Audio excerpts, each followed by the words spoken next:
ఉత్తరాంధ్ర ఉపాధ్యాయ నియోజకవర్గానికి జరుగుతున్న ఎన్నికల్లో పోటీ చేస్తున్న కోరెడ్ల విజయ గౌరిని గెలిపించవలసిందిగా ఈ ప్రాంత ఉపాధ్యాయులందరికీ విజ్ఞప్తి చేస్తున్నాను.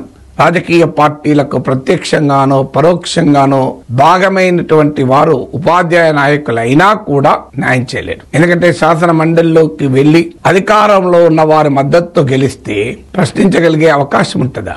అధికారంలో ఉన్న వారితో ప్రత్యక్షంగానో పరోక్షంగానో మిలాఖత్ అయితే కలిసిపోతే వారు సమస్యలపైన నిజాయితీగా మాట్లాడగలరా?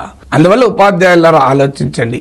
రాజ్యాంగం ఏ వర్గానికి ఇవ్వని ఒక అద్భుత అవకాశం ఉపాధ్యాయులకు ఇచ్చారు. రాజ్యాంగం ఈ అవకాశాన్ని ఉపాధ్యాయులకు ఎందుకు ఇచ్చారంటే రాజకీయాలకు అతీతంగా చట్టసభల్లో తమ వాణిని వినిపిస్తారని ఇచ్చారు. ఆ రాజ్యాంగ స్ఫూర్తికి విరుద్ధంగా ఎన్నికలు జరుగుతున్న వేళ ఉత్తరాంధ్ర చైతన్యానికి మారిపేరు. సంఘ సంస్కరణోద్యమాలకు పురిటిగడ్డ, పోరాటాల గడ్డ అది. ఆ ఉత్తరాంధ్ర జిల్లాల ఉపాధ్యాయులు ఆ సామాజిక రాజకీయ చైతన్యాన్ని ప్రదర్శించి ఉపాధ్యాయుల హక్కుల కొరకు నిజాయితీగా దశాబ్దాల పాటు నిలబడి విద్యారంగ అభివృద్ధి కొరకు ఉపాధ్యాయ ఉద్యమంలోను అక్షరాస్యత ఉద్యమంలోను ఇలా ప్రజా ఉద్యమాల్లో విశేషంగా కృషి చేసిన కోరెట్ల విజయ గౌరిని గెలిపించాల్సిందిగా మీ అందరికీ విజ్ఞప్తి చేస్తున్నాను.